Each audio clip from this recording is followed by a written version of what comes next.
जय परशुराम। हम विचार करके देखें, एक तरफ हम चाहते हैं राम राज्य आ जाए, मगर क्या हम राम को चाहते हैं? क्या वास्तव में हमारे जीवन में राम की आवश्यकता है? और राम राज्य हम चाहते हैं, पर क्या राम को चाहते हैं? क्या अगर हम राम को चाहते तो हमारे जीवन में 3 राम आए हैं प्रकृति में, ब्रह्मांड में। पहला राम परशुराम आया, दूसरा राम धनुर्धर राम आया, और तीसरा राम बलराम आया।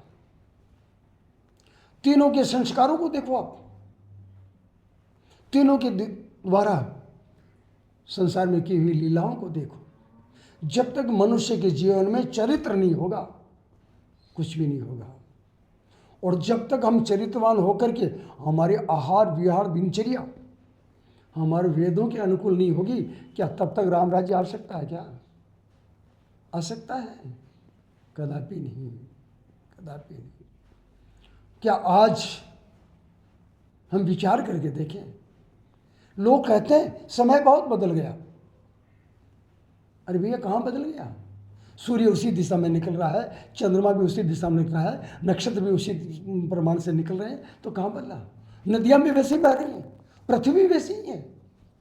हमने अपने स्वार्थ के लिए पथरी के खंड खंड खंड खंड टुकड़े कर दिए, परिवार के खंड खंड खंड खंड करते करते टुकड़े कर दिए। संगठन हमने छोड़ दिया, चाहे पृथ्वी का संगठन हो उसको भी हमने टुकड़े कर दिए, और चाहे परिवार का संगठन हो उसका भी हमने टुकड़े कर दिए।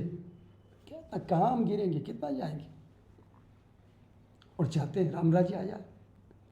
अगर राम राज्य चाहते हो तो राम के अनुसार बढ़ने की जरूरत है, राम के अनुसार चलने की जरूरत है।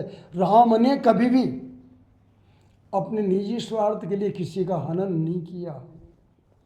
राम ने कभी भी निजी स्वार्थ के लिए कोई भी प्रॉपर्टी इकट्ठी नहीं की। आज मनुष्य मेरा इतना बढ़ जाए, मेरा इतना बढ़ जाए, मेरा इतना बढ़ जाए, कहाँ जाओगे? कई लोगों के यहाँ देखते हैं, वो हो क्या बात है, शब्द भी नहीं है उनके लिए वर्णन करने के लिए, चाहे वो नेता हो, अभिनेता हो, और चाहे वो व्यापारी हो। कहाँ से ये बढ़ते जा रहे हैं? जब ये इस प्रकार से कुमार्ग पे बढ़ेंगे तो राम राज्य कैसे आएगा? जैसा राजा होता है वैसी प्रजा होती है। राजा में एक राजा ईमानदार है, मगर बाकी पूरे तालाब में मछलियां गंदी पड़ी हैं, जिसके कारण से समाज का कहीं कल्याण नहीं हो रहा है।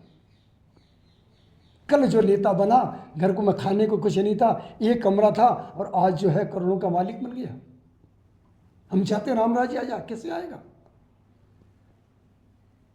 कह रहा हूं मैं, आप देखो, जहां उंगली उठा के देखना चाहिए वहां देख लो, क्या इस प्रकार से कैसे बढ़ेगा? इसीलिए हमें जरूरी है राम राज्य लाने के लिए हमारा संस्कार में चरित्र हो। जब तक हम संस्कारों को धारण नहीं करेंगे, जब तक वेदों को धारण नहीं करेंगे, और जब तक हम चरित्रवान नहीं बनेंगे, तब तक राम राज्य नहीं आ सकता।